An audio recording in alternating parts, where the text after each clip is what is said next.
Howdy, howdy, howdy, howdy. Hope everybody doing all right. I was looking through my emails and I came across this and I was like, oh my God, I thought I'd done that one already. So I'm going to give you a bonus Idaho 4 stream. I know I've said that I'm not going to do many more, but, I got to get all this stuff out of my email. And I hate to just delete it and not talk about it. You know what I'm saying? So um, that's what we're going to do tonight. This one is, it's really not to be done to have any kind of argumentative aspect of it or anything. It's I was listening to this interview and whether you believe Howard Blum or whether you believe Nancy Grace or whether you believe any of these people, I have to take a step back and ask myself, is there any merit to anything that's being said? You know what I mean? Like, did they do some research before, not Nancy, but Howard Blum, before the crime or right after the crime? And were they prevalent to information that possibly after the gag order, many people weren't prevalent to? I know that I've heard multiple arenas about the families are feeding this information or the families were given that information or this, that, and the other, and everything crazy about this case. I don't want to fire y'all up in the chat about it because that's not the kind of live that I want to have today. I just want to just get this one out of the way, talk about it a little bit, and I also reached out to Annie Elise before I got my little time in YouTube jail, um, about going over a little bit of a video that she had done, and I didn't get a response. So I'm going to go ahead and talk about some of the things that she said in one of her videos as well, if we have time. This might be a lengthy one, so buckle up or unbuckle, put the window down, and put your feet on the pedal because we're going for a ride. Okay? So here we go. Yeah, those riots are getting out of hand. I don't understand all that. Hey, Allison, how you doing? LA, how you doing? Rondi, Heather Fitzgerald, and that's everybody I see in chat. Even though I see 11 names in here, y'all welcome. All I ask in the chat is y'all keep it classy. Understand we agree to disagree, and let's not make it racial. Let's not make it political. Let's not make it a religious thing. Let's not make it anything that's going to cause or hurt anybody. Even though we can say it, sometimes we got to be um, a little restraint with what we say. Okay, so let's go ahead and start this with Nancy Grace. And I know she's not everyone's favorite. She's really controversial to many. And when I watch her, I ask myself, what is up with this woman? But you still have to watch her for whatever reason. I mean, at least I do. So I hope that you enjoy this. Um, because like I said, I was gonna do this live the week the week of my time in YouTube jail, and I wanted to be getting this out of the way to get it over with. So here we go. Let's hear what Nancy had to say, and some of the stuff that she said about Howard Blum or Bloom is quite interesting to me, and some of the things he says. And I want to talk about it after he says it, you know? Here we go. Tonight, new and very disturbing details emerging surrounding the Brian Koberger quadruple murder case. Good evening. I'm Nancy Grace. This is Crime Stories. Thank you for being with us.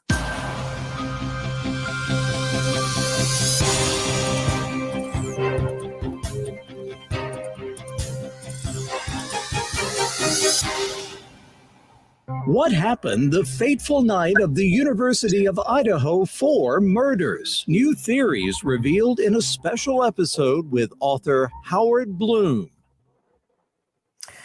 Thank you for being with us. With us tonight, author Howard Bloom has just come out with an incredible book chock full of not only theories, but facts supporting the theory, supporting the hypothesis of the prosecution that Brian Koberg, in fact, murdered 4 young University of Idaho students. Uh, Howard Bloom, you describe in depth what happened with the 2 surviving roommates, Dylan and Bethany. Listen. In the early morning hours between 4 a.m. and 4:30 a.m., Dylan Mortensen says she calls out to her friends who she thinks are being too loud. After hearing more loud noises, Mortensen again tells her roommates to calm down. She's trying to sleep. She turns and locks their door. Hearing loud noises again, Mortensen opens the door and sees Brian Koberger, allegedly, and believing him to be a partygoer who is leaving, says nothing, shuts, and locks her door again. The girl that lived. According to prosecutors, Brian Koberger went into the home on King Road with a mission to commit the perfect murder. Could he actually commit mass murder and not leave a trace behind? And what about the 2 that lived, Dylan Mortensen and Bethany Funk? Listen. Dylan Mortensen and Bethany Funk are both home while their friends are murdered upstairs and are left unharmed. Sources tell ABC News and author Howard Bloom that Mortensen and Funk were using their cell phones to communicate before, during, and after the murders. Many have wondered, since Mortensen and Funk were both in the home and... Let me stop it right there because that's been a hot topic for a long time. You know, it's been a hot topic, and it could have even been debunked or whatever. I don't know if it has or not, but um, you know, that they were both using their phones at the time of the murder, and the fact that Dylan opened the door 3 times. I know she did because it's in the PCA. Hey, Sergeant Friday, thank you for gracing us with your presence. How are you doing? Um, what I like to ask myself, because that's who I talk to when I'm listening to these things, when I'm going over the things that have been stated in this case, you know,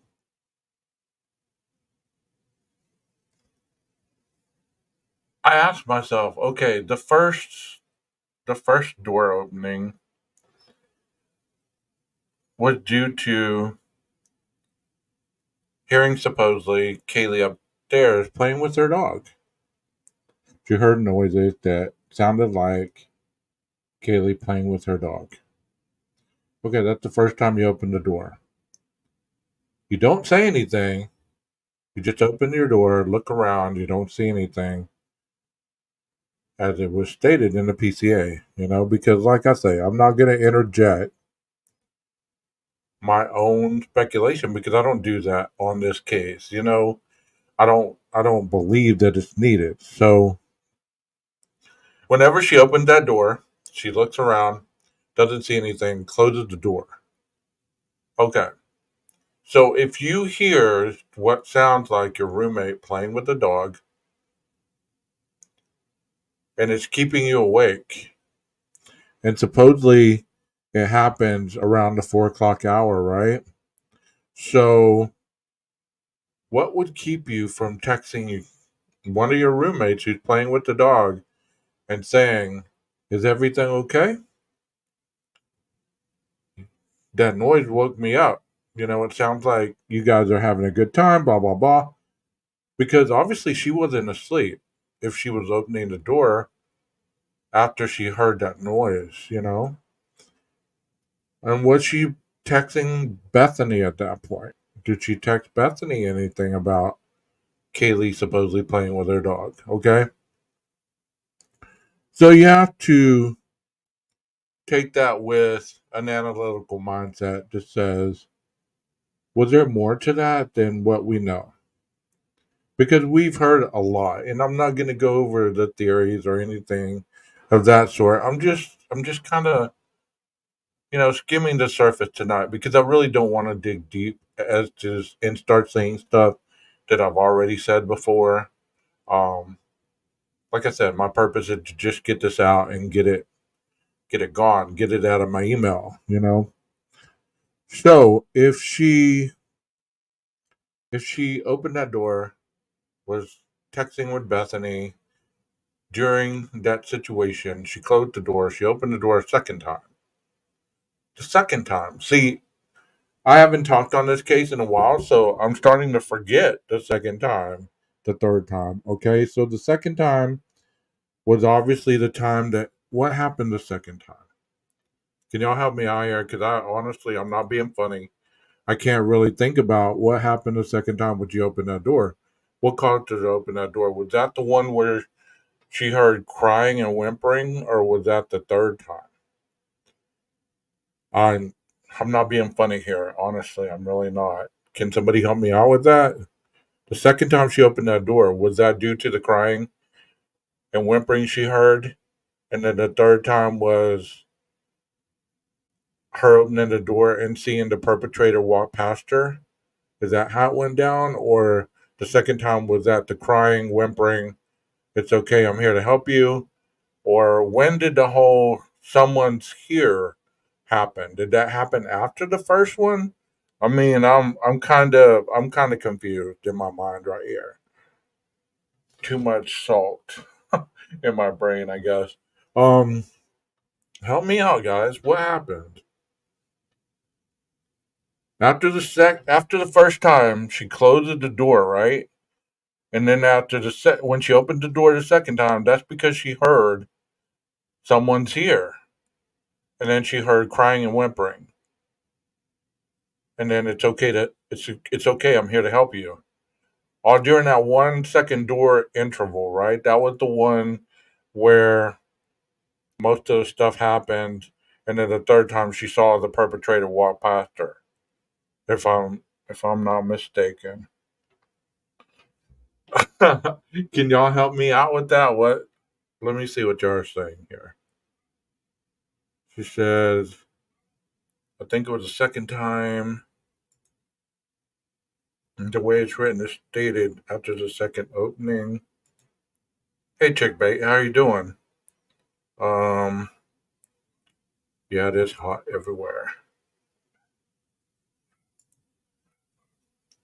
Yeah, I did. Exactly.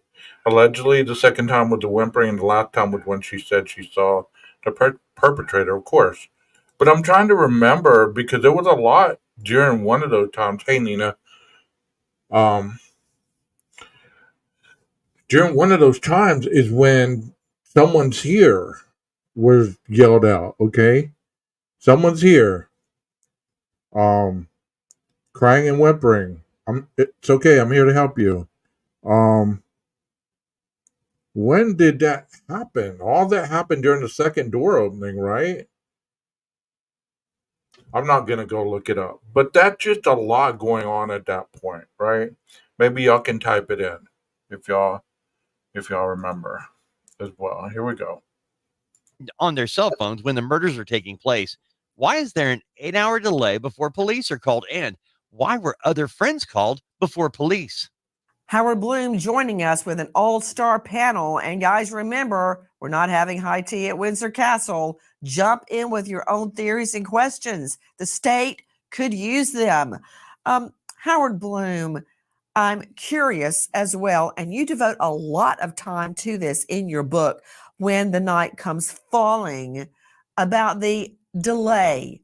on Dylan Mortensen's part. She actually sees the killer leaving the home. There is a serious delay, and during that time, a lot of evidence could and most likely was lost. Question to you. You described the police grappling with that 7 to 8 hour delay. Describe that. Hello, The everybody. police are dumbfounded. They can't understand how this girl could see a killer in the house and do nothing about it. Her behavior is irrational, and I think, though, ultimately, the police and I have concluded that a rational explanation is impossible.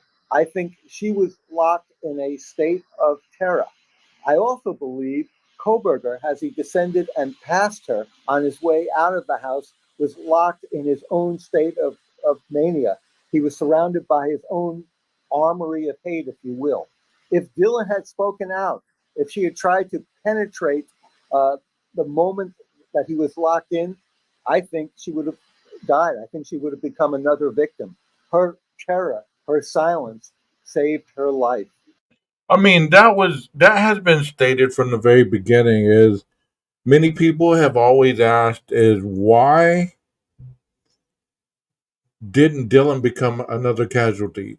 Because obviously the perpetrator walked past and she was in the doorway. How come she didn't become the fifth casualty? And there's just a lot of question there. There's just a lot of question, and it just doesn't, it leads so much to the imagination for people to fathom that so much could have happened in so little of a time, but so many other people lived and or two people lived and four people died. Let me see what LA says here. Did it state after her description she did not state she did not know the perpetrator, or she did not state that she did know the perpetrator? I remember in the PCA it's stating she did not know the perpetrator. So, it if she didn't know the perpetrator, then we get to the point where the perpetrator didn't know the victim, the perpetrator didn't stalk the victim, the perpetrator wasn't known by the eyewitness person. So basically, the perpetrator was a ghost to that house because nobody knew him. So you know, Brianna, I appreciate what you're putting in here. I really do. Thank you for being here. I've never seen you before. Um, but can you put in your statements, in my opinion, um, suggestively, I believe, instead of typing as if those are factual things, because I don't want any of that being typed as if it's a fact, because what it does, it creates more rumors. You know what I mean? I appreciate, you being here. I really do. But if we can just get into the practice again of typing, in my opinion, unless you have specific receipts, then it's okay to state that stuff. But I don't have the receipts to state as is what I'm talking about is factual. But when I talk about in facts, I talk on the criminal aspect of it, not what happened here. Do you get what I'm saying? So please do that, okay? Thank you. Thank you. Yes, in your opinion, because we don't want other people to think that that's even though that may be true, we just don't want to we don't want to run rumors rampant and much more than they already are. So, as I'm talking here, as Howard Bloom is talking, he's talking about Dylan, the perpetrator, walking past Dylan. How come he didn't take her out at that point? How come he didn't go downstairs and take Bethany out? Well, there's been a lot of talk from a lot of different professionals, attorneys, people in the know about certain things, their professional opinion about the reasoning behind that. And part of it was kind of like what she said, as far as the mania, or as he said, the mania, the adrenaline dump, all that stuff could have been possibly happening. And if that was happening, then that could have been a reason to not stick around and commit another murder. And we should be thankful that she wasn't murdered, that Bethany wasn't murdered, because we don't know that they knew much more than what's been stated.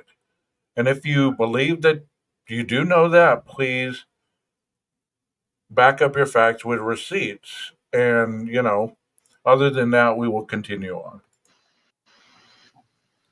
Wow. I haven't really thought about it in the way that you just stated it, which is chilling. Joe Scott Morgan joining me, professor of forensics, Jacksonville State University, author of Blood Beneath My Feet on Amazon, and star of a hit series, Body Bags podcast.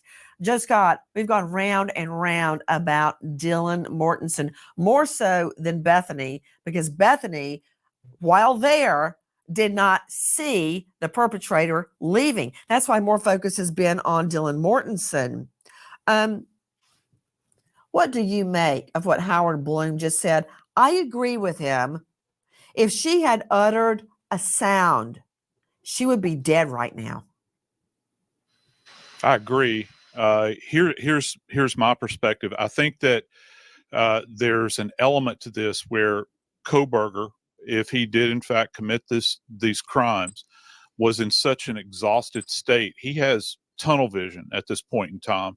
He's trying to clear himself of the scene.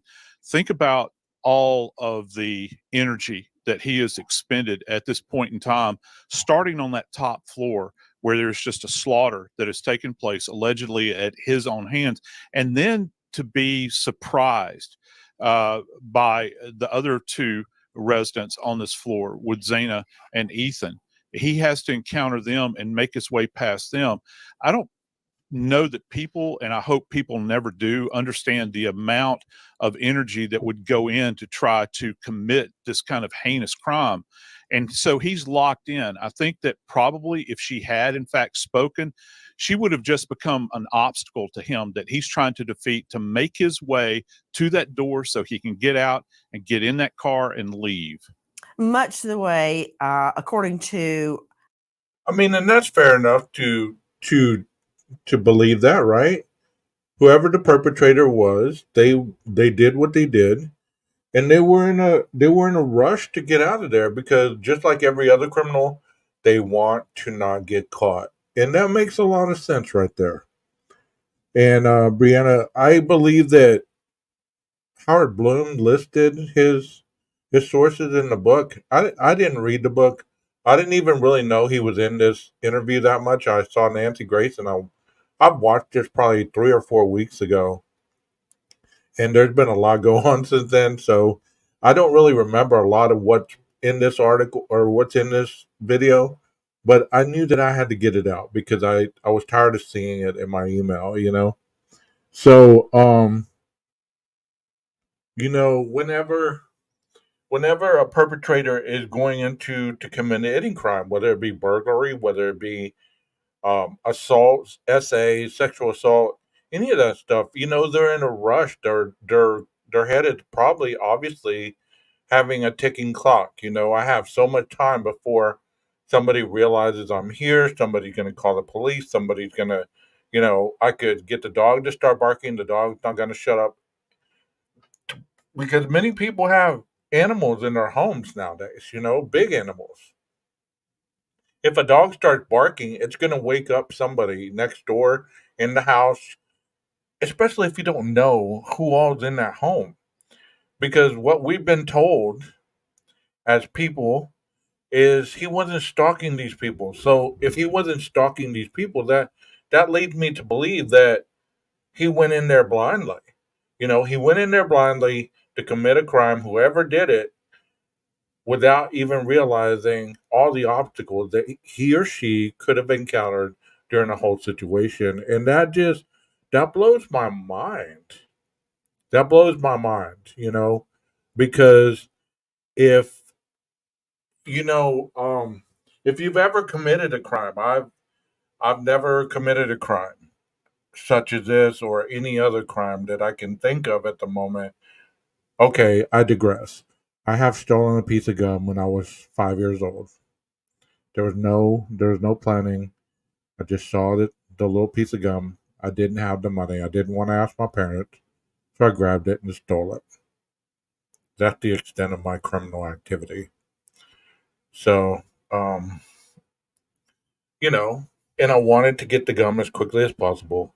I wanted to get out of the store without being caught.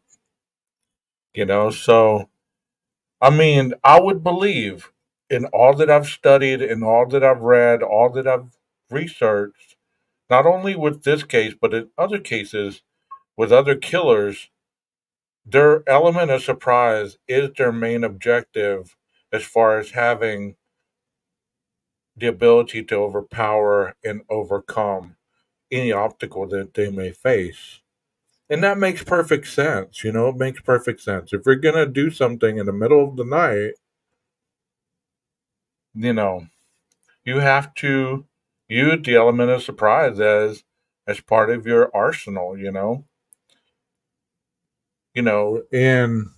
how much time did I do? Well, I didn't get caught. I got severely punished once I got home, and I had to go back and take the gum and do the walk of shame and tell the store owner that I stole the gum and, stuff like that. So, yeah, I got in, there was more embarrassing facing up to the consequence and stealing.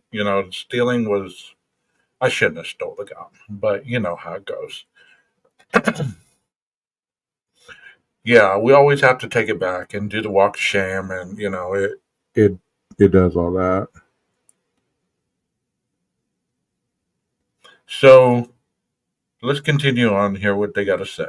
Howard Bloom, Kelly Gonsalves became, let me just say, an impediment because of the ferocity of the attack on Kelly Gonsalves. And her father said that he believed Kelly was the target. Now, Bloom is saying Maddie was the target and Kelly was in the way. So that supports what you're saying. But I want to follow up with Dr. Angela Arnold. I want you to hear this, Howard Bloom and Brian Stewart. You often have to go to State of Mind as a trial lawyer. Dr. Angela Arnold is with us, renowned psychiatrist out of the Atlanta jurisdiction. You can find her at angelaarnoldmd.com. Dr. Angie, let's analyze what we've just heard. How or could I use that at trial to explain to this jury why Dylan Mortensen did nothing? Now, the crux, the rub, is going to be what's in those cell phone communications between Bethany and Dylan. But can you think of, as a psychiatrist, a rational explanation as to why Dylan did not call 911? Yes, I can, Nancy, because let's just remember, these are kids that are in college, they're partying, it's close to the end of the semester.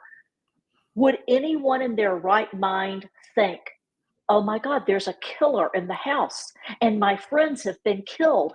I am sure that didn't even enter their minds. There was noise. Apparently, there was always a lot of coming and going from this house because they're just kids in college having a good time, right? That was the culture there. So she did nothing wrong. Okay, and I'm not going to victim blame either, but in my perspective, I believe that 911 should have been called at one point before 12 o'clock. The reason, because it didn't happen, I could never know that until the trial happens. So I did two cases earlier where people called 911 within seconds of the situation happening. They heard, they seen, or even observed And calling 911 to the older generation has been something that has been placed in our heads since we were young, since it came into existence. Okay, we got 911. Now you can call for help. Now you're not alone. We can have a way to get help very quickly. Just pick up the phone and 911. Okay? But over time, for whatever reason, due to the technological era, 911 was not ever put in the tablets or I mean, it's in the cell phones. You have an emergency button that you can push and it called 911. For whatever reason, this generation is not very capable of understanding that 911 is something that is used to help. And I spoke on this earlier, and I could be wrong. I could be far off there, okay, what I'm about to say. You know, Possibly 911 is not viewed as an assistance anymore due to the perception of the person calling or not calling it.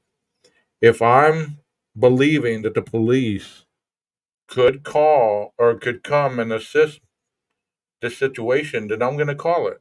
But if I don't believe in the police, or I believe that the police are going to hassle me because I might have something, I might be intoxicated, I might be high, I might be, I might have some paraphernalia laying around, whatever. Or I just don't understand the whole scenario of what's going on, then I'm going to call my friends first and let them sort it out for me. Because you have to remember, a lot of these kids these days are raised by people that are called helicopter parents, where they're being told and what to do, how to do it, when to do it. So some of these females have been hovered by their mothers or their fathers, mostly mothers, I would say. Don't do this, do that. There's even an app where you can track your loved one, Life 360 or whatever it's called. You can call them and say, "What are you doing there? Why are you there so long? Who's with you?" This, that, and the other. Before there wasn't any apps in my life when I was younger that would snitch on me where I was at, where I was supposed to be at, and I wasn't there. So it's a different generation, and I'm not excusing it. I'm not.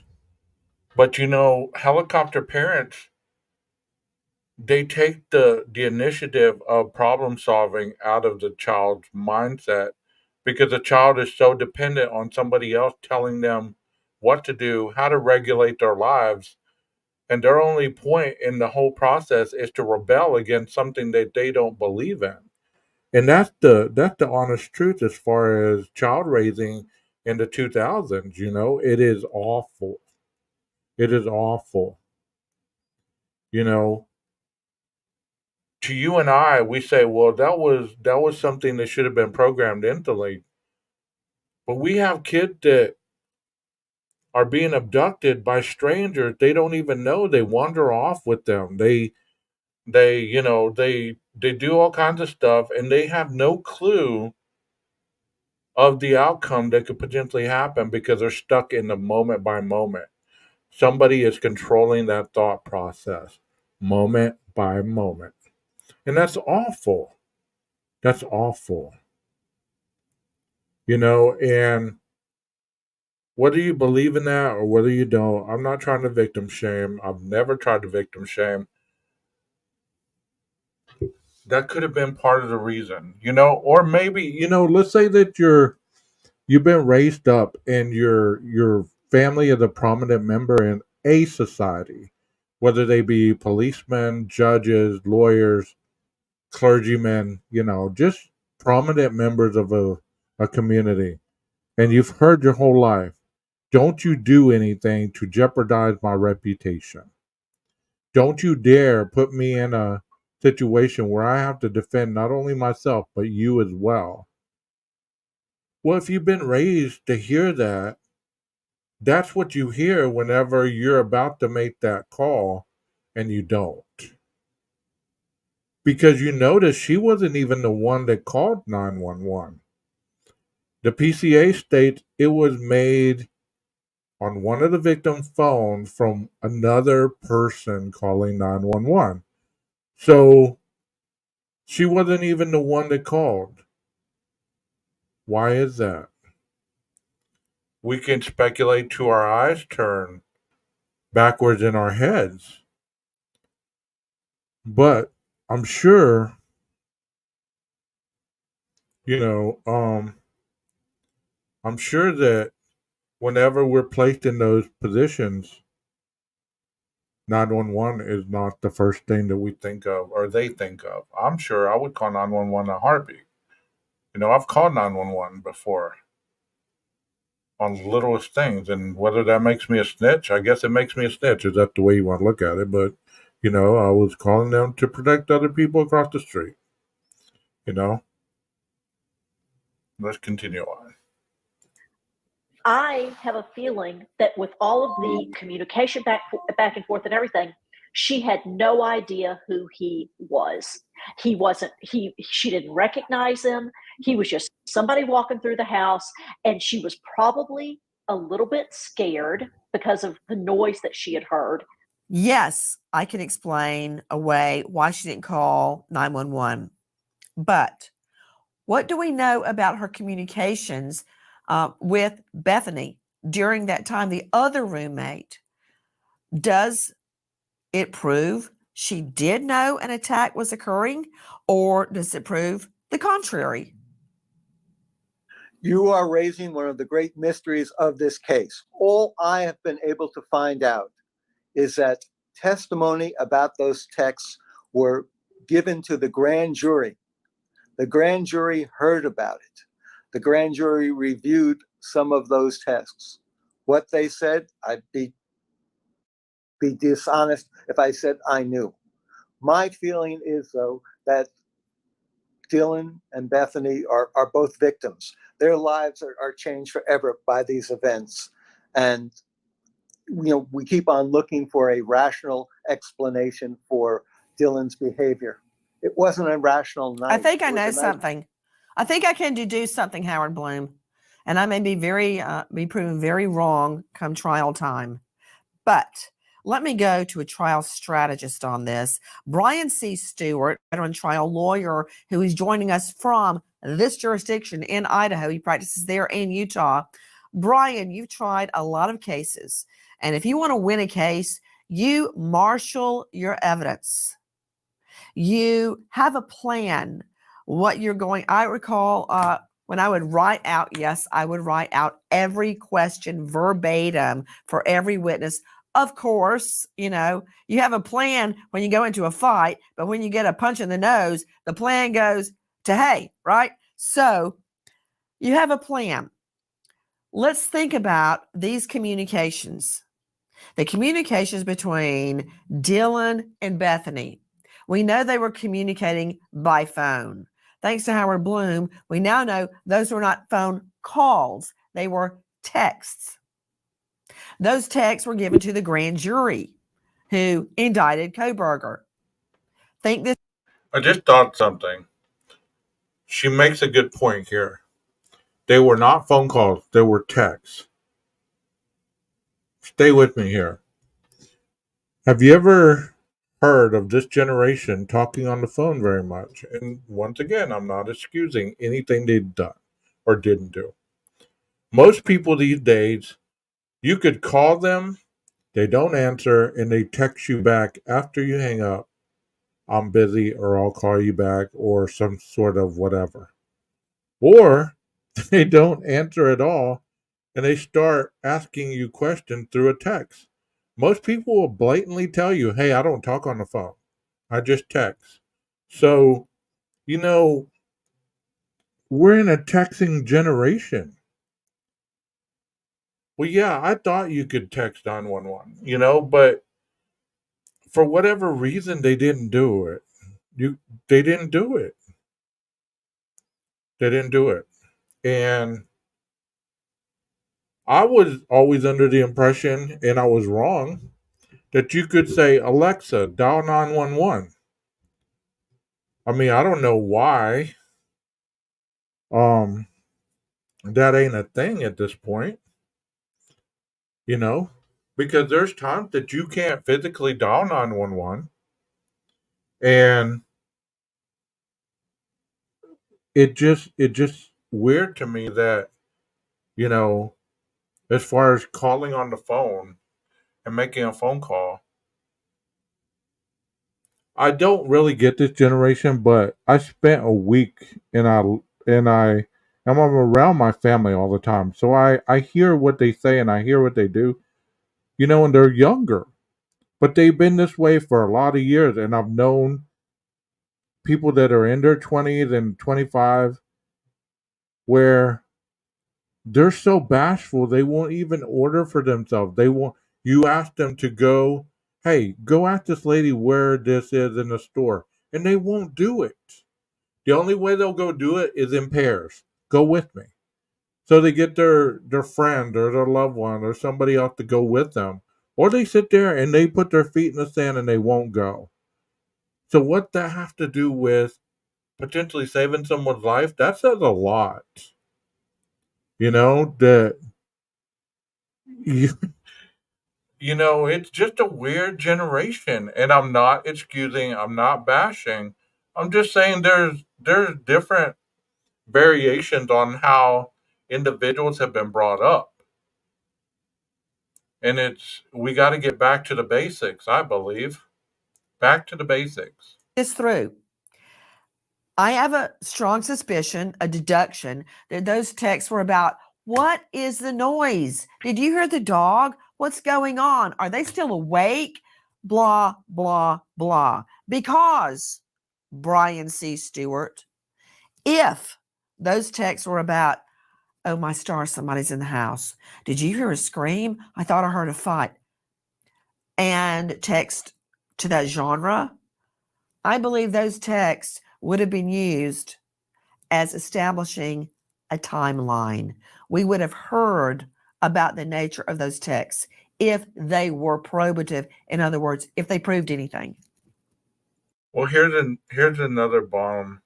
Not a bomb because I don't believe in all that bomb, boom, blah blah blah, bullcrap. But here's another question for you: could they have gotten the timeline from the text rather than from Dylan herself? Speaking of the timeline, because I know in my mind when I first heard the PCA, I kind of figured, and this was my naiveness, that they got the timeline based on Dylan's firsthand account of being able to tell that, everybody was in their bed and presumably asleep at 4 a.m. But to listen to this and other things that I've heard throughout the time period, could they have gotten that timeline through those texts? Did they get from 4 to 4:23 from Dylan and Bethany's phone and Xana's? At 4:12, she was supposedly on TikTok. But does that show sign of life? How are they certain that she was alive at 4:12? Can you can you answer that for me, guys? I mean, can you really dive in there and answer me whether you believe that possibly they got the timeline from the cell phones? Because I think that's what they said. They downloaded the data, and that's where the timeline was established. So you're not getting information about the crime by old school forensics or investigation. You're getting the timeline based on the digital evidence that you downloaded. So you say, okay, well, they started talking about noises at 4 o'clock. Then she told Bethany, maybe she had this whole thing in the text messages. Maybe she didn't even say this to the officer in the interview. Presumably that's where the frozen shock phase, man clad in black, all that stuff came about. Maybe it wasn't even out of her mouth. They took all her wordings from these text messages. You know what I mean? Like maybe she wasn't even telling them. verbatim what she heard, what she saw. They got that from the text messages. Therefore, whenever they went before the grand jury, supposedly their stories were more incoherent and asked more questions than direction because they didn't have the script in front of them. They didn't have their text messages to read off. You know, if you're asking somebody, so at 4 o'clock you stated that you were everybody in the home was asleep. How did you know that?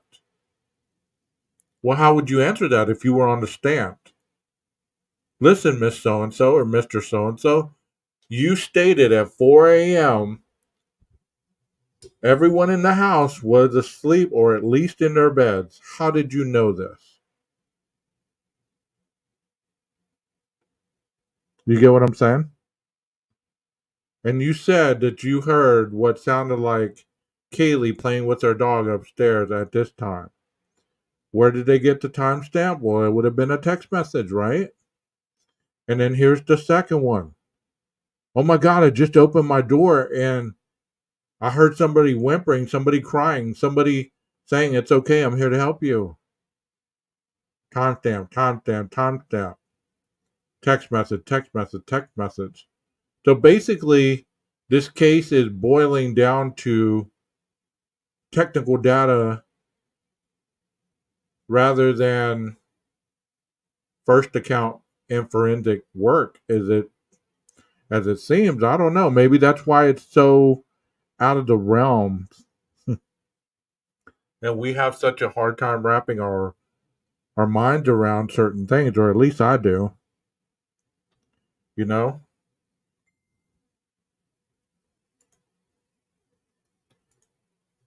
So let's continue on with the video. I think that's right. We would have heard more about them. They would have given us more information about what the girls experienced during that period. But to me, the fact that they were locked inside their rooms and sending texts rather than talking or going to find each other tells me that they were still in fear and didn't believe they were safe. Wait a minute. They didn't even want to speak.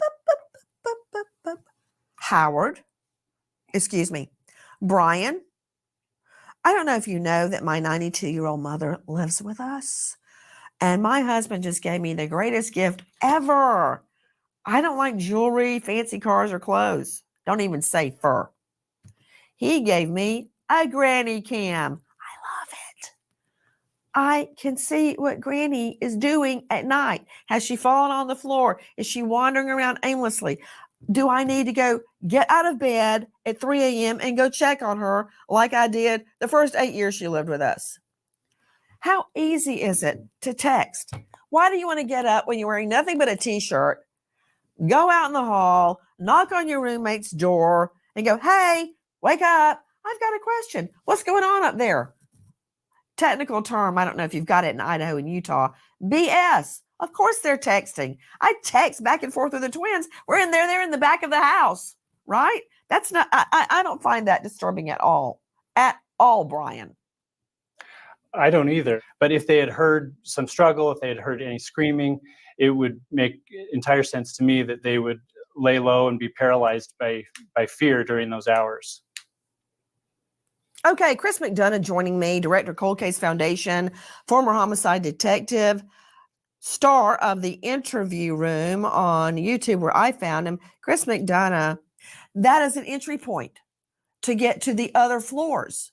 So people visiting the second and third floor residents often come through that door. So they keep their doors locked, Chris McDonough, and their curtains closed. And that's why, and Bloom lays it out in his book.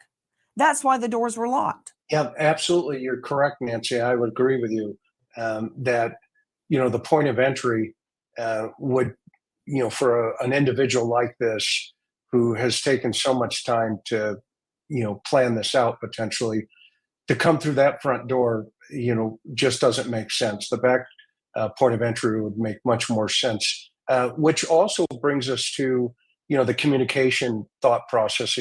If I can comment on that for a moment, today, this generation just communicates via text. Remember, up till 4 a.m., they're still getting people knocking on that door, i.e., the food delivery, etc. So it wouldn't surprise me one iota if at some point when these texts are revealed that they're communicating with each other, they're trying to communicate with their roommates, and quite frankly, when it goes quiet and Koberger comes down those stairs, they may have even been thinking the party's over. This is the last guy out, and they may have even gone back to bed. And so that in of itself, the fear factor could play into this, or quite frankly, I don't buy that because if that statement that Steve G stated on the second floor, there was a hell of a fight going on down there. If that's true, I don't know if it is or not, but if that's true, there's no way in hell they could have just figured that was a party. You know,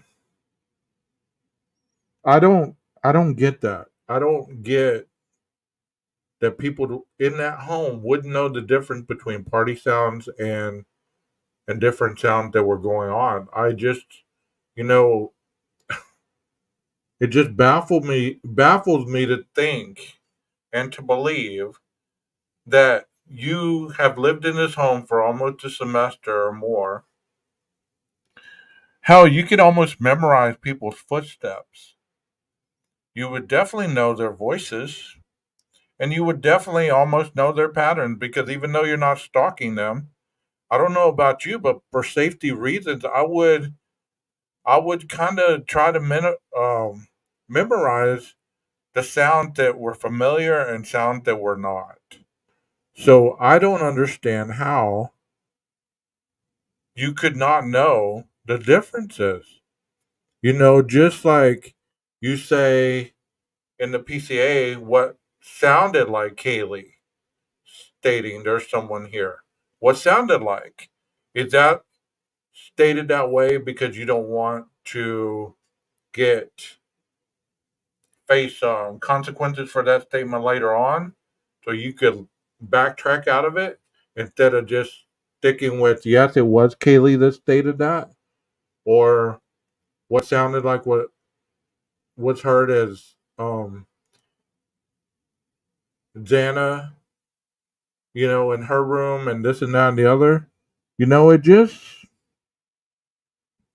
It just interesting to me that you would not know more about this household than what had been stated about it, because the PCA is written in a way that it makes it sound as if these people had no clue what was going on in their own home. Please don't forget the statement that Miss Chapin said roommates heard yelling and furniture moving around. They thought it was the frat guys fighting with Ethan. Okay, I believe you.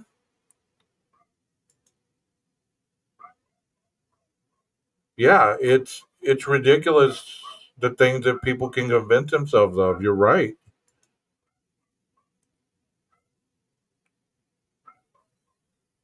Yeah. You are right on point with this. You are right on point. And I'm just stating the obvious, because you guys are in you guys are intelligent in these chats. You're intelligent. You've obviously using your mind, you use your analytical thinking. I enjoy that whenever I hear people discussing with analytical thinking rather than, just assumptions or repeating some other creator's thoughts. You know what I mean? Because that would be the same thing as you going into another chat and repeating what I say. Who am I? I'm just 12 gauge, I'm nobody special. Who am I? I don't have any more information than what the next person probably has. You get what I'm saying? So but I would venture out there, and y'all can second this if you agree with me or not. Would you not know the sound of your own home? Think of your own home right now. You're sitting in a computer room, you're sitting in the kitchen, you're sitting in your bedroom. Do you not recognize certain sounds or certain noises in your home, like somebody getting home, walking through the door, or a dog running on the tile floor, how many steps they've taken. I mean, even if your door's shut, you can hear things. You get very versed in noise understanding because that is a safety feature for a lot of people. So if you're laying in bed and you hear a noise that is totally abnormal, you've never heard this noise before, but you're going to calm yourself down and say, hey, that's just a party going on. How could you convince yourself that lightly? Because you know what party noises sound like. You've lived there for a while. So you know the difference between just general noise and obviously something else going on. So, yes, exactly, Heather. Exactly. Heather says, y'all never had siblings fighting in another room or as a parent heard your kids roughhousing. Of course, you would know the difference between that and something malicious going on, like somebody getting hurt. And to be right under the fight to tell me that you thought that that was just a dog running across the room chasing a ball or bouncing off the bed. I've always stuck to the notion that you understand, and especially dog owners, because I haven't owned very many dogs, but I understand the differences in their growls. They're not going to growl when they're not feeling threatened. They're going to have a different bark whenever something is startling to them or startles the tranquility of the home. They're going to try to get different attention based on their ability to communicate through their barking or even running around in a circle or jumping, to try to get help. All animals do this because they can't talk. So they have to show you the importance or the severity of what's going on. Those of you with dogs or cats, you understand that, right? They're hungry. They're not going to let up until you feed them. And you've gotten used to understanding their sounds. So you can't tell me that the individual that lived in this home did not know the difference in Murphy's barks, his growls, his jumping up and down, running, trying to get out, scratching the door, all this stuff. You can't tell me that that was just normal behavior. Because based on the video that we've been shown, like when they were acting like each other, Murphy wasn't.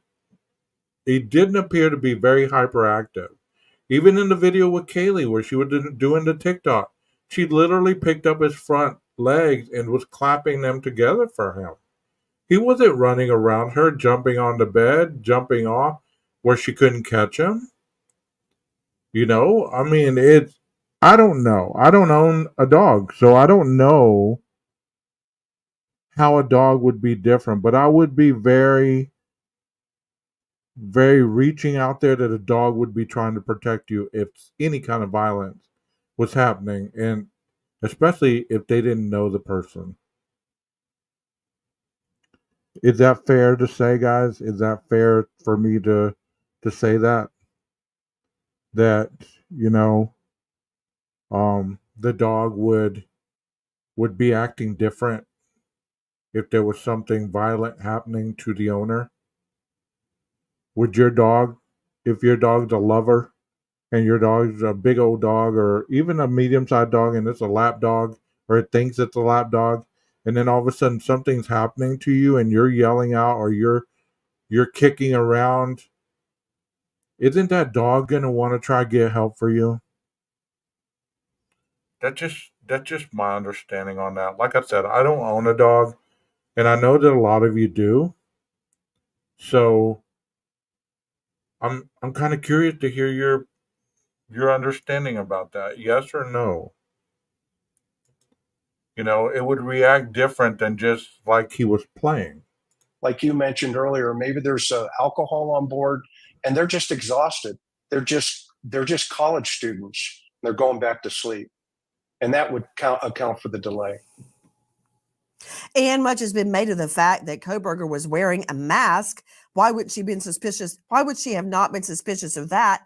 Do I have to say COVID? Well, yeah, absolutely, and that does play into this. Now, early on, we heard Kelly Gonzalez's parents speaking out, stating she was the target. And I understand that because her wounds were so much more heinous than Maddie's. But according to this new bombshell theory, Maddie was in fact the target. Also, we are learning from Howard Bloom's new book, When the Night Comes Falling, that there is blood evidence that Ethan Chapin jumped up and confronted Brian Koberger to protect his sweetheart, Xana Kernodle. To Howard Bloom, I know that you have researched this so much that it's may have become, SOP to you, but to us, the revelations that you make in your book are, let me just say, illuminating. Tell me the facts that support your theory that Ethan was stabbed as he was trying to protect trying to protect Xana, and that after he attacked Ethan, he goes and says, "Don't worry, I'm here to help you," to Xana, and then kills her. What facts support your theory? Ethan coming up to confront Koberger was testimony that was made to the grand jury. There's also evidence in the coroner's report that was shared at the grand jury that he was killed with one massive cut to his neck that caught his jugular vein. Has to Xana speaking out, first saying there's someone here, and then the assailant saying, "Don't worry, I've come to help you." That's in the police documents. I think that's arguably one of the most chilling parts of this entire night.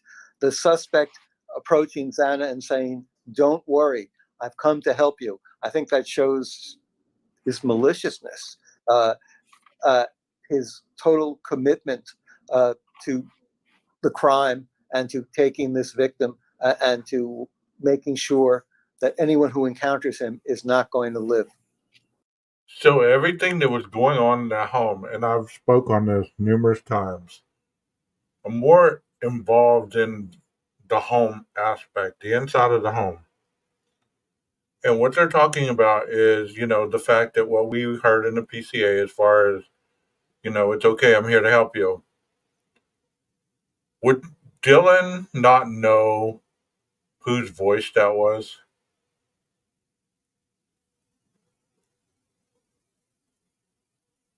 Would she not know the difference between Ethan's voice and the perpetrator? How could she not know the differences in these voices? I mean, I'm hard of hearing and I don't hear everything, but I can tell you I do understand the difference between people's voices. I never get voices confused. You know? How could she have not known, okay, that's Xana, that's Kaylee, that's Bethany, that's Maddie? How could she not know? You know? And also, whenever they're talking about um I lost my train of thought there. Whenever they're talking about targeted, that's always kind of angered me in the beginning because it's almost like they're trying to diminish the other's lives and make one life more important than the others. And I know they're not doing that. I know that that's a police procedure to see exactly who could have been the target, what was the motive, to find out exactly what type of background information this person had with whoever. But all of them supposedly had different wounds. You know, we later found out that all of them had different wounds, right? Is that not true? Am I off there? I mean, as far as I can remember, that's what I remember hearing, that all four had different wounds. Some had what looked like slashes, and some had what looked like tears and gouges. Which, you know, this is what just very. How could you not know as a professional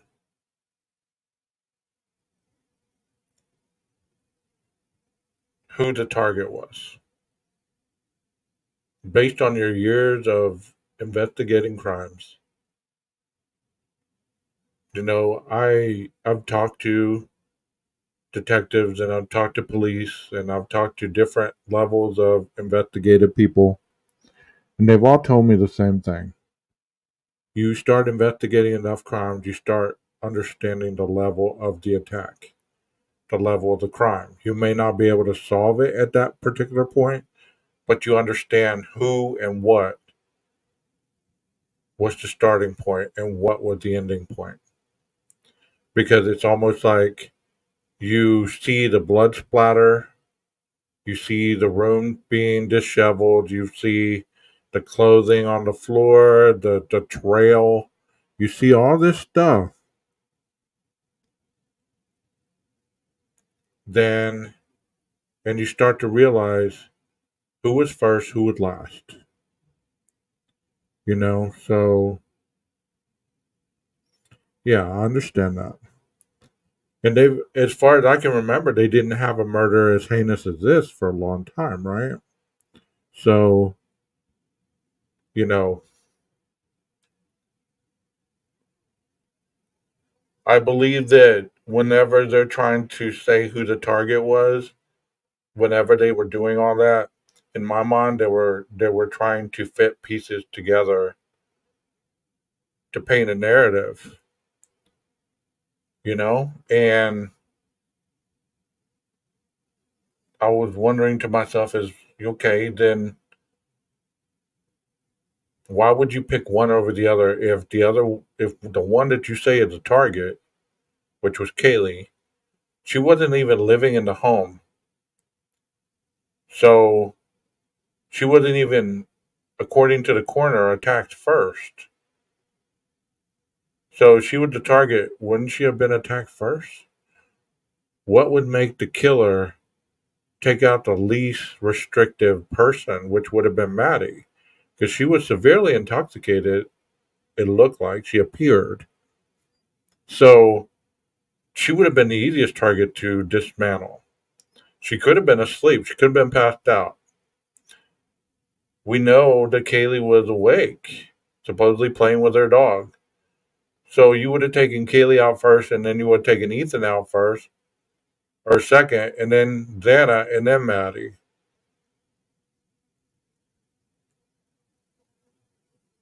But I could be wrong. I could be wrong. You know? I'm not one of those people that likes to say I don't know. Because I don't know says to me that you just know what you know to a point because that's what you've heard other people say. And you don't know anymore because you haven't thought outside the box anymore. You haven't stretched your analytical thinking to even think any further than what you've heard other people say. Ronnie says maybe whoever didn't expect Ethan to be there and Kaylee wasn't supposed to be there either. That's true. Nina says, in my opinion, I believe Xana was first, then Ethan. In my honest opinion. Okay. American Princess, welcome. I've seen you in here. I just didn't have a chance to say hello. Thank you. I thought I was the only one that thought of that. Heather says floor two as the target. There's still reason to go on the third floor because those girls are no longer Greeks. They will call 911 before the others. Well, let me ask you this question, just as a person trying to place myself in that scenario, not trying to debate anything that you just said. Okay, so it took 2 minutes for the police to respond the next day, right? As we were told. So if anyone would have called 911 in that home, and he was on the third floor, if anyone, let's say Bethany called 911, would the killer have had 2 minutes to get out of there without being caught? Because if they were in a vehicle, they were pinned in that little area. If they were on foot, they would have had a more easy way to get out of there. So it's just a very tricky situation. The fact that they didn't call 911, that is huge. I know a lot of people want to minimize that because they don't want to feel like victim blaming or anything, and I'm not victim blaming at all. You're right, Brianna. Most killers, they want to get the biggest threat out of the way. So you would have taken Ethan out first, or at least third. You go upstairs, you take those two out, and then as you're coming down, you see him. And like, oh shit, how many more guys are in the house? How did this person who did this or persons not realize that there wasn't three more guys in Dylan's room, three more guys in Bethany's room, and two more guys just hanging around in Xana's room? How were they so confident to just take on one person and then take on a female and then casually walk out the door? She didn't say he was running. She said he walked past her. So if this killer, whoever it is or was, is very confident that nobody was going to call anybody and that they had plenty of time. You get what I just said? Because if you're committing a crime, you're running out of that residence. You're not walking. You're not stopping by the kitchen to make a sandwich on your way out. You're getting out of there as quick as possible. They said he walked out the back door, got in his vehicle, and took off at a high rate of speed. So he didn't take off at a high rate of speed until he was out of the door or out of the residence. So what was he doing in between walking past Dylan and the vehicle? What was going on that made this not a pressing issue? Did he have a police scanner that he was listening to in his ear? Was he listening for the police to come? Because you can download those scanners right on your phone, and it's not beyond me to think that this individual, whoever did this, had a burner phone. You know, so was he listening to the scanner?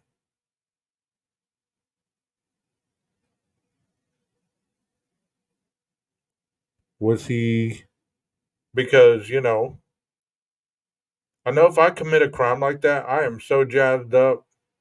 I'm running out of the residence. Um, I'm getting DNA everywhere. I'm getting blood everywhere. I'm trying not to, but you know what? Walking briskly or even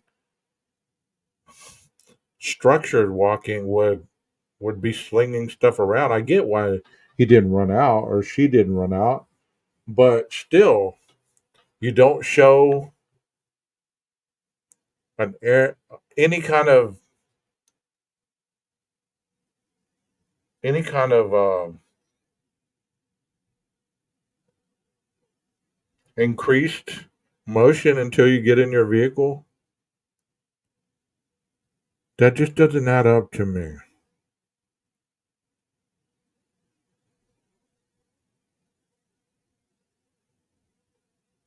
Not if he had it in his ear. If he had an ear pod in, she wouldn't have heard that. I don't know. Yeah, you would think he'd be out of breath. There would have been, I'll believe there would have been particles of sweat mixed in the blood. All they said was there was no DNA or physical evidence on this dude to show anywhere in the home or anywhere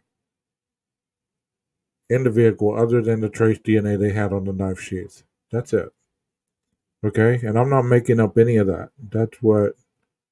No, if you have one of those masks that, I don't know what they're called. They're just a one piece and you slide it over your head and it goes over your ears and you put them in there and it's holding them in there and it just shows this part of you.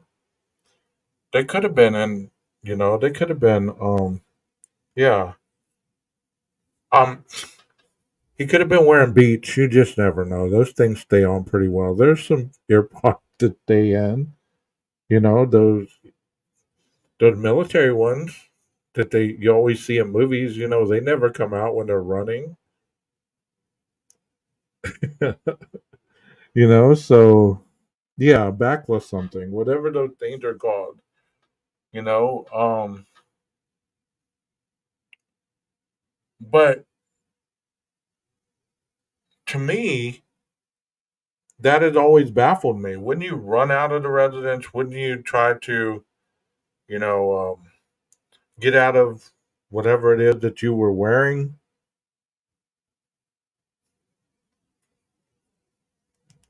I don't know. I don't know. I'm just thinking outside the box right now. Because if we're gonna say that there was, what are those called, stingrays, then why couldn't he have had earpods in? You know, if we're gonna say there were stingrays on the poles, then I'm gonna go a step further and say he was wearing earpods or at least an earpiece. You get me? So I don't know. Maybe he was wearing a Wolverine mask. I don't know. But I'm pretty certain that whoever whoever did this atrocious crime, either this was their first time or it was very, very planned out. But I don't believe that there's not blood evidence or sweat, hair fibers, or anything that could link somebody to this crime. Especially if you're going to put a death penalty label on it. I could be wrong. I could be wrong.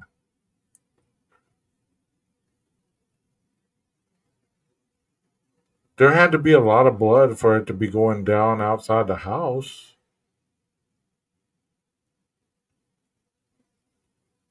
And how about the shoes? How about the shoes? One latent shoe print. I don't believe that shoe print was the killer's. I don't believe he was wearing Vans. I believe that the killer was probably wearing military style boots, water resistant. You know, how do I know that? I don't, but it's more it's more within the realm of reason than to wear a pair of Vans to commit a murder. Because when Dylan had said, he was dressed all in black, but he was mismatched with his blues with white striped Vans on. Because I don't even know if they make black Vans. So he would have been mismatched. He was wearing his black and white checkered Vans. I mean, I don't know. I don't know. It's just very interesting to me to discuss this, and I'm gonna play the rest of the video, and then I'm gonna get out of here. I forgot that I had it on pause. I'm looking at a picture right now of Ethan and Xana, and you go into each of the victims' backgrounds painstakingly. And Xana had an upsetting background as a child. Both of her parents had been in and out of jail. And what does she do? She survives. She works harder and harder and harder. She's taken in by her aunt, and she is victorious against all odds. And I am just imagining Joe Scott Morgan, her lying there in bed with her sweetheart, Ethan. And, I think you were with us at some point at CrimeCon before last, Joe Scott, when I finally got to meet Ethan's mom, who is just amazing. No, you were not with us. But then later, when you were speaking, she stood up and started talking and during your address. And what a woman, the strength that mom had. She just remembering her and what she said to me at CrimeCon still strikes me to this day. To you, Joe Scott, regarding the evidence, the blood spatter, the blood trail, the blood transfers, and what Howard Bloom is saying, I want to merge those. Because if I were telling this to a jury, I would have to. I would have to describe what Howard Bloom says about how Koberger comes into the room and he is confronted by Ethan to protect his sweetheart, Xana. Ethan is murdered by a slicing stab to the jugular. And then the killer, as Ethan crumples to the ground, moves forward to his next target, Xana Kernodle. And she's afraid.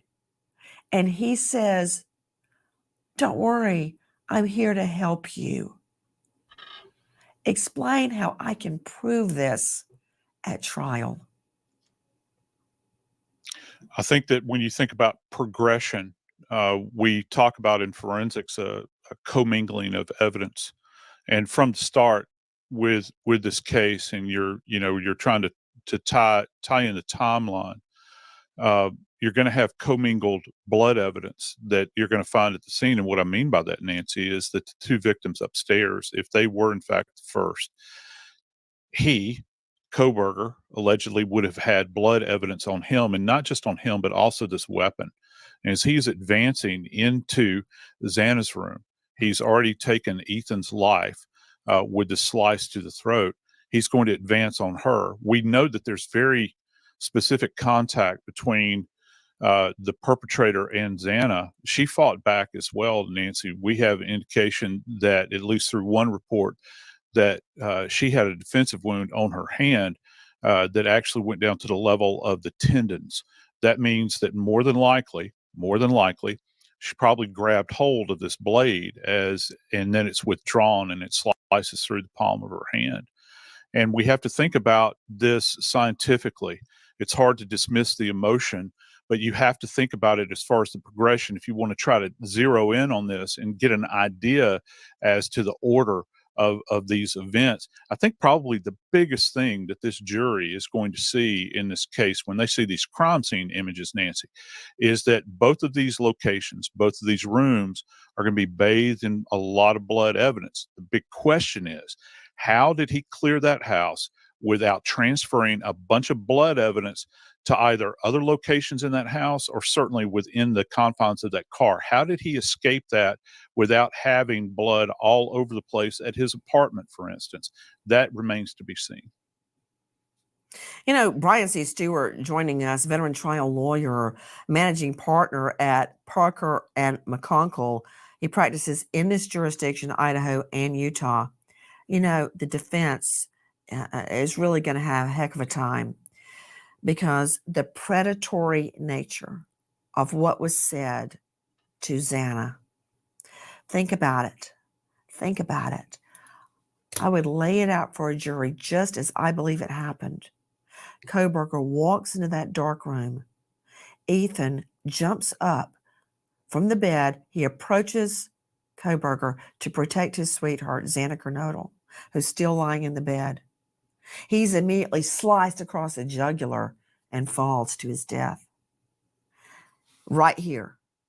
He then advances on Xana, who's lying in bed, and he says the deceiving words, "Don't worry, I'm here to help you," before he murders her.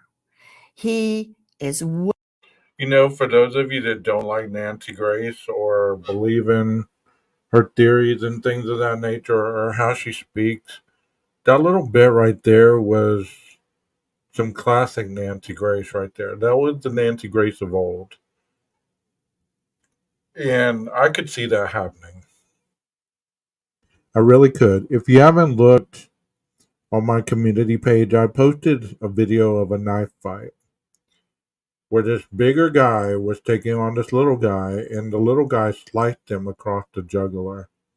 The big guy didn't say anything. The blood was going out everywhere. He takes 2 steps back and falls, and he's dead. So, you know, I don't know in our mind whether we think that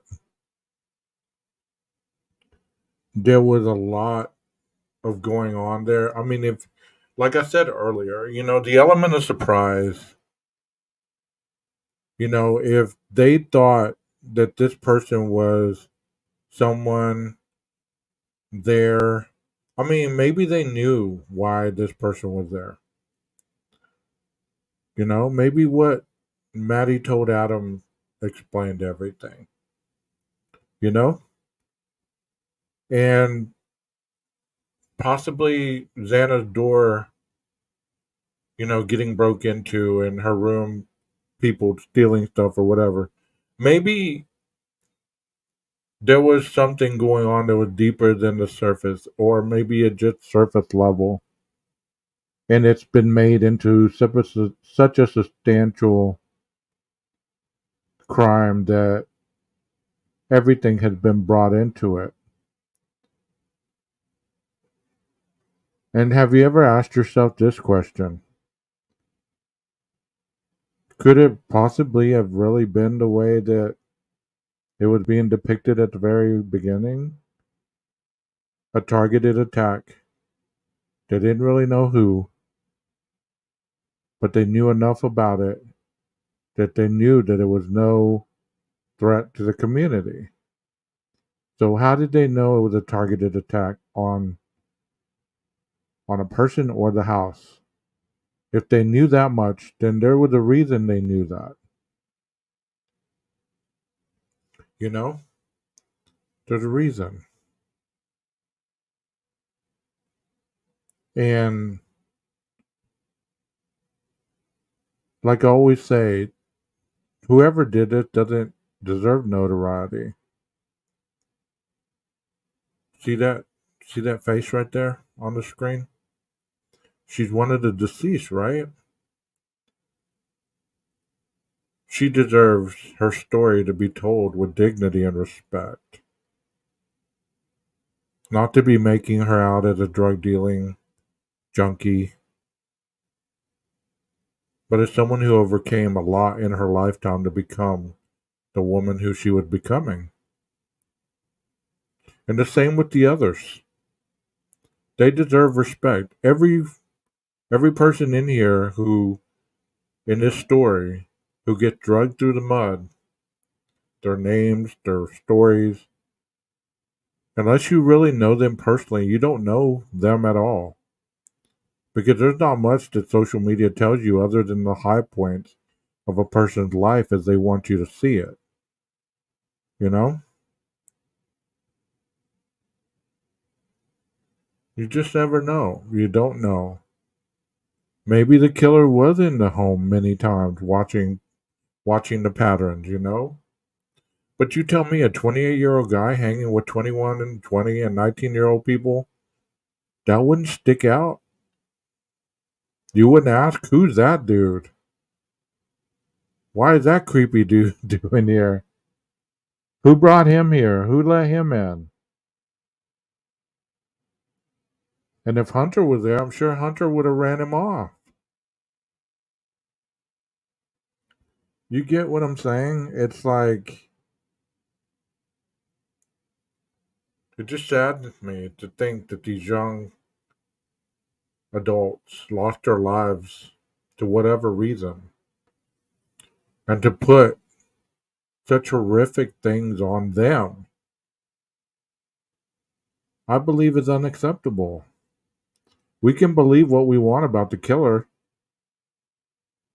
but for whatever reason, you guys in the chat never seem to attack the killer. You never seem outraged that there was a killer that killed these 4 people. It seems to me that you focus on the justice system, the cops, everything but the killer. How come you're not angry that there was a killer involved? And I'm not talking about Brian. I'm talking about a killer that was involved in this case, that took out these 4 people's lives. How come that doesn't anger you? But you can get angry at Howard Blum, who spews what he spews, and you're still in other chats listening to the same type of rhetoric in different volumes and other creators, and you're okay with it. I have to ask you that. Where's your outrage that these 4 were killed? How many times have I heard you talk about the victims? Not many do.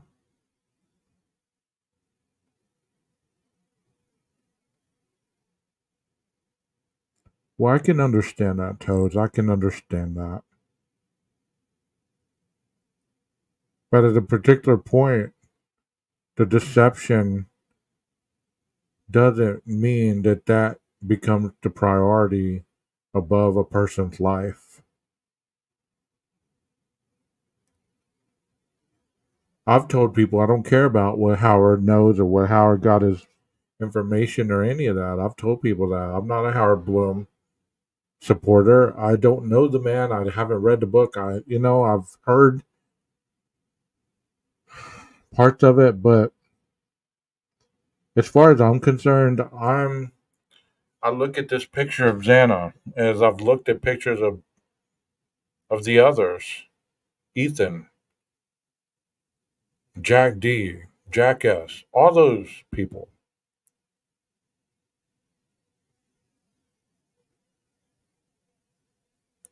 And I feel sadness for them.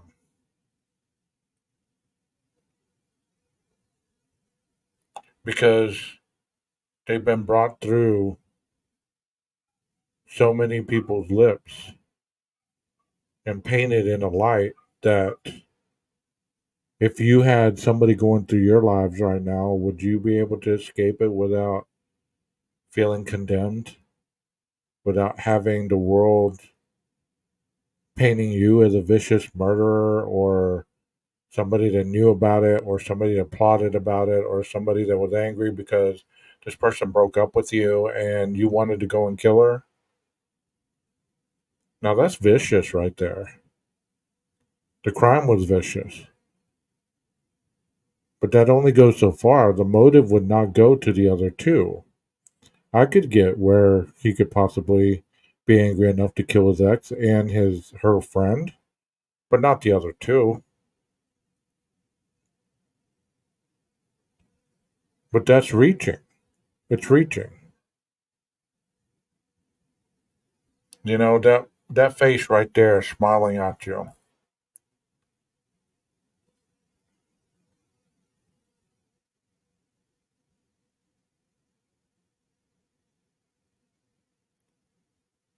Are you going to welcome him outside the Latah County Jail, Twizzle, and tap him on the back and invite him for a drink because he was free? Because somebody made that man free? Are you going to ask him if he did it? Are you going to sit down at the corner club with him and have a beer and find out exactly what went on that night? And what would you do if he said, you know what? I got away with it. I was smarter than all of you. We just don't know. Yeah, BK and Twiz live at the corner club. Exactly. I just don't know either. I don't know about the I just said earlier I don't like saying that, but I'm not saying it on any other reason that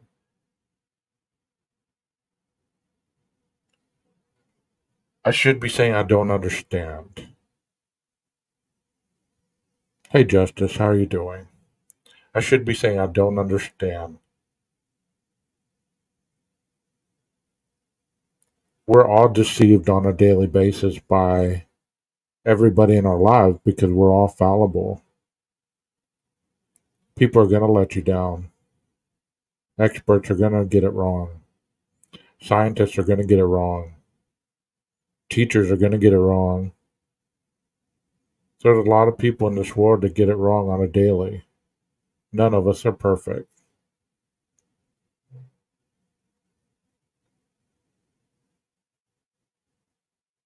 Just try to remember that a little bit. Somebody was being facetious earlier and they said something about grace.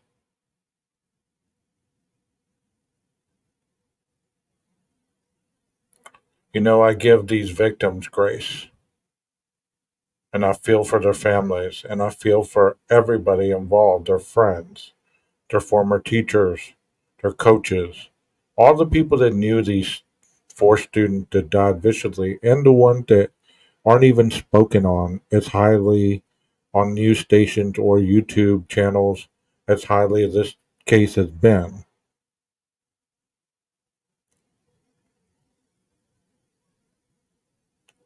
Till we have this happen again, until we have the same people repeating the same rhetoric. What's it going to take for people to start believing in justice again? That should be the question, you know? What's it going to take for you to believe in justice again? What's it going to take for you to believe that good people actually do win over evil? Because we've gotten to the point where you can't beat them, you join them. Where we join together with the evil to go against the people that we don't believe in anymore.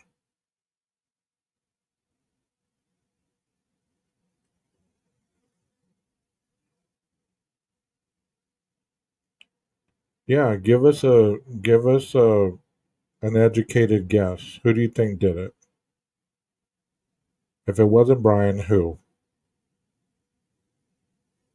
I've never heard anybody really give their theory on who could have done it.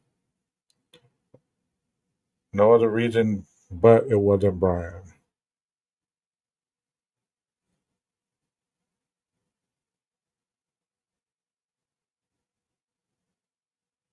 I agree with you, Toads. I agree with being angry. I agree with that. I do. I understand that. But you know, at the same time, that anger should be about finding the real killer if you believe that Brian isn't the one. Not by trying to show people they're wrong. And I'm not saying you're doing this. I'm saying that, there's plenty of other channels that try to go in, day out, trying to show the world that people got it wrong before the trial even has happened. You know?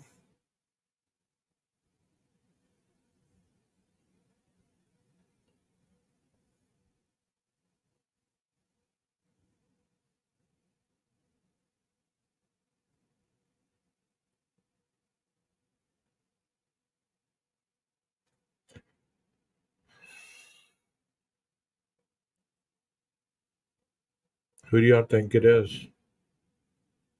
Victorian says the frat. Which one?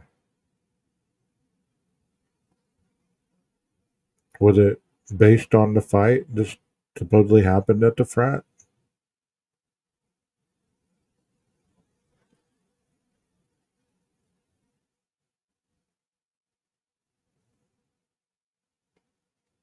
It could have been anybody.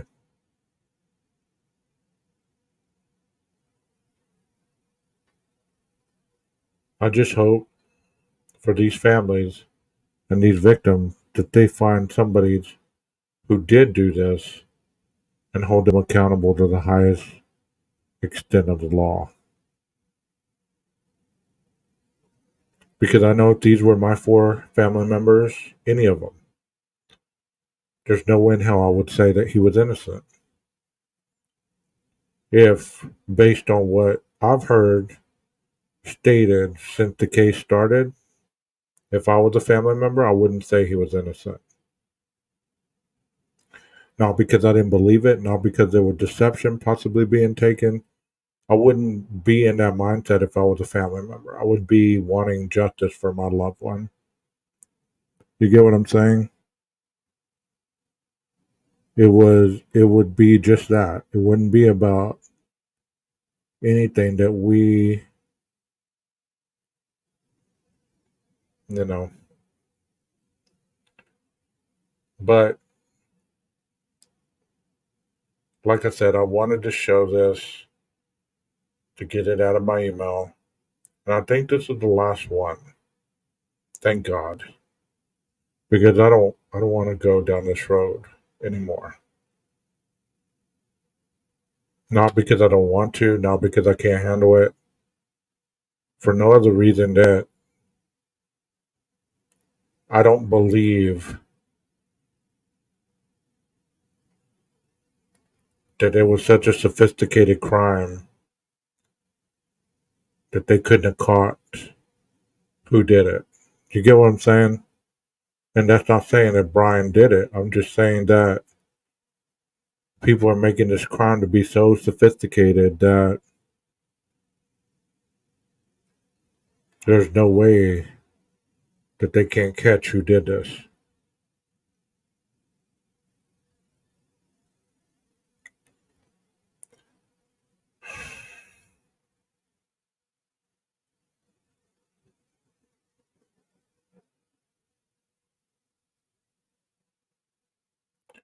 Those of you that have, high regard on your opinion, I value your opinion. I value your thoughts, and you've always been classy in my chats. I appreciate that. Even though we don't see the same way, I mean, I appreciate that you come and that you are able to discuss your point of view without feeling attacked over here, without feeling like, you can't be open and honest with your thoughts. It's in the end, we will know, you know.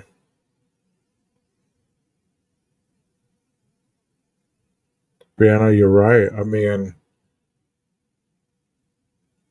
I can't imagine, from the grub truck to the last text, that quick, their life was over. That quick, their life was over. That's why I always like to reiterate that hold your loved ones close. Don't let those words left unsaid. And always understand that life is a fragile journey. And we can all become a victim of somebody else's evil.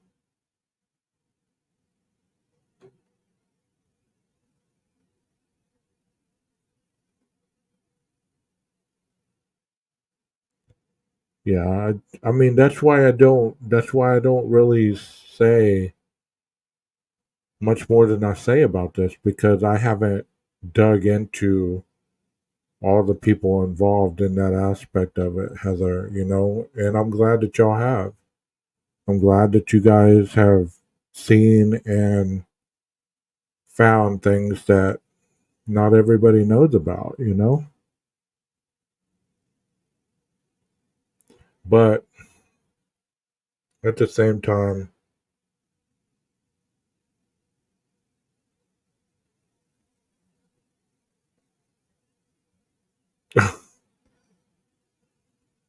let me go ahead and give you the wrench back. I promise I had nothing to do with that. I didn't. I did not. Um, I had nothing to do with that. But I will give you your wrench back. I have no problem with that at all. And I think there's some others that got their wrenches taken away by whatever or whoever. Um, because there was a lot going on with my channel during that time. I mean, you know, there's people popping in, talking all this craziness, and you know, there's a lot going on.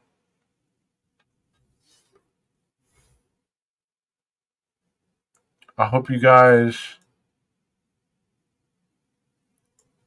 Oh, I almost closed the StreamYard. I was gonna say, I hope you guys have a good night, and then you know, end it like I usually do, and I almost clicked the X to close the StreamYard without you know doing what I need to do. Um,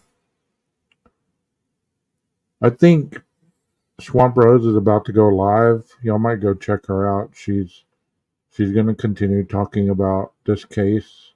I think I don't know for sure, but I read her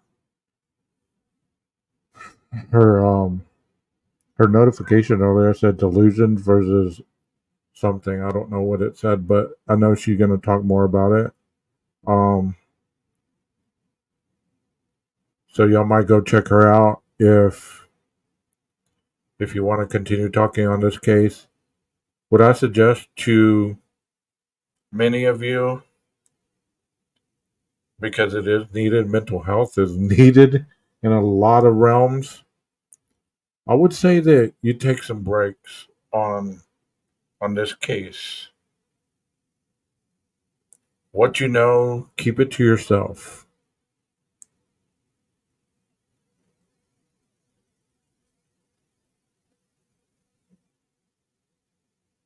You know,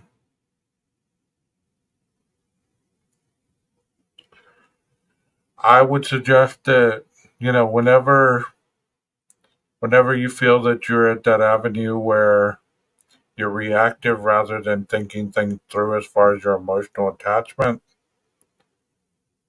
on certain things, that you might take some time off of YouTube and give yourself another avenue out.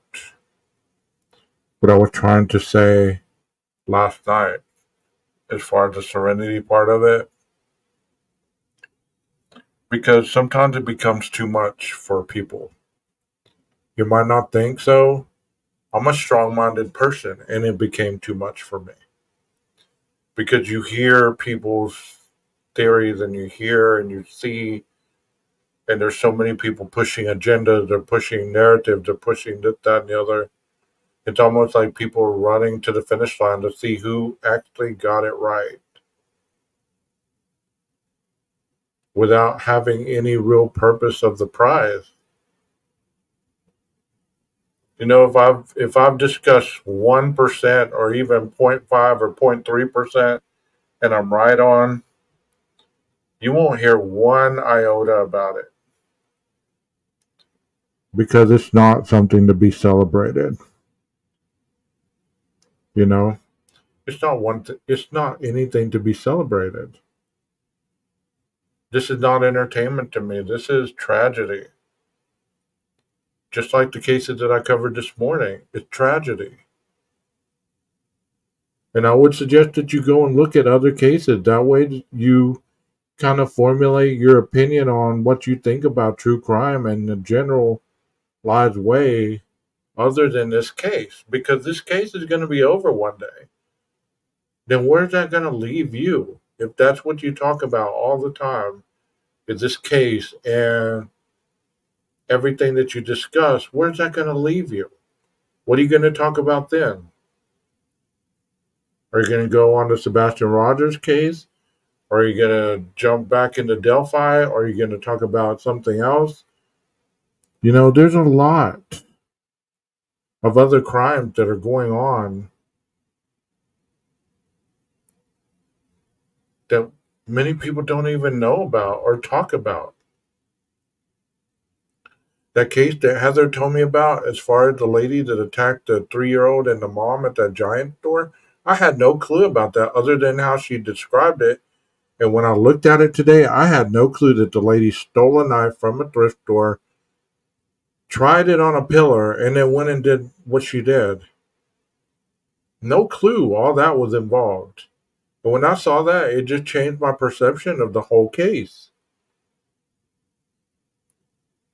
And the other case as well. I mean, this case to me is just so tainted by people's views on it. I don't think we'll ever get to a common ground in these chats pertaining to this case. You know? And that's just my belief. I don't think we'll ever get to a common ground.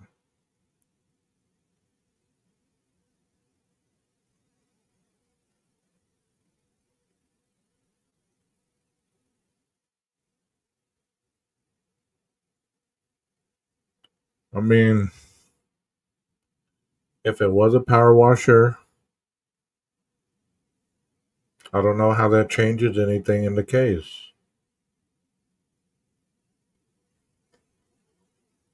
This is one thing that I want you guys to know if you don't already. Once the PCA comes out, they continue to investigate. The PCA is written in a way to show probable cause. The judge either signs it's okay or it's not. So all that other stuff that you've been hearing about lately or have heard throughout, it's been investigated or it's not part of the crime. None of us were inside that house the morning of the investigation, so none of us know what went on, what happened, or what was seen, what wasn't seen. So we really can't say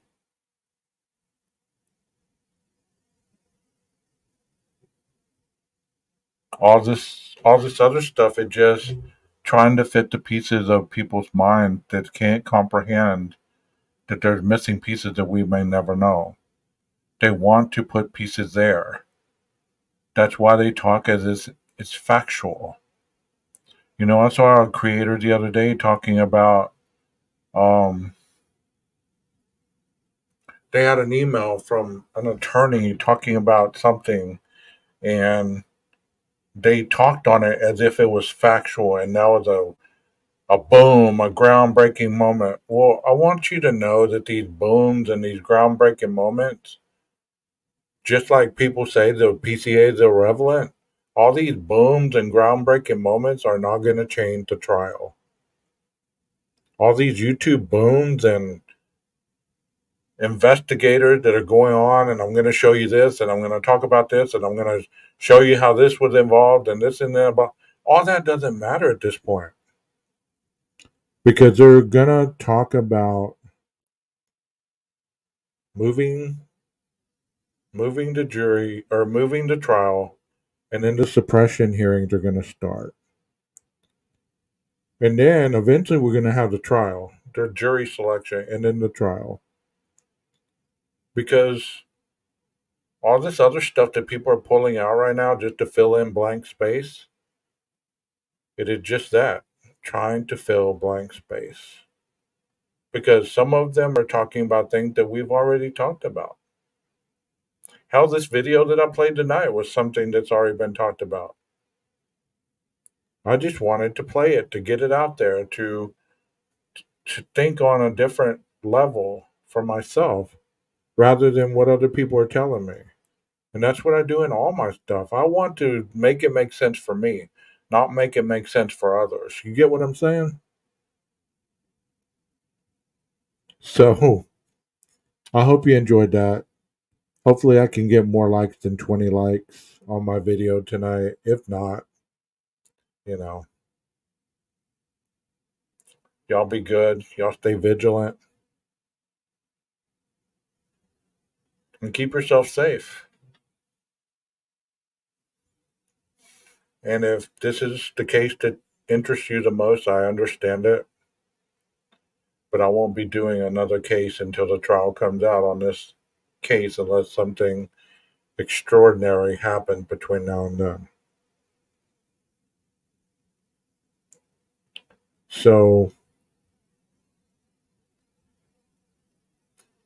people always ask me, do I believe he's guilty or do I believe he's innocent? Don't ever make up your mind for me because you don't know what I believe. Like I said the other day, on that day I believed he was guilty. Or was he innocent? Or was he guilty? Or was he innocent? Or was it someone else? You'll just never know. You'll just never know. Thank you, newcomers that I haven't seen before. Thank you, people that come and support me every time I do a live. Thank you so much. Try to take a breath. This case is going to happen with or without our input. And there will be a verdict with or without our input. Because by this point, the jury, the prosecutor, and the judge are the only ones that can set this man free if he's truly innocent. Y'all have an awesome night. Go support Swamp Rose. Take care. Maestro, cue that music.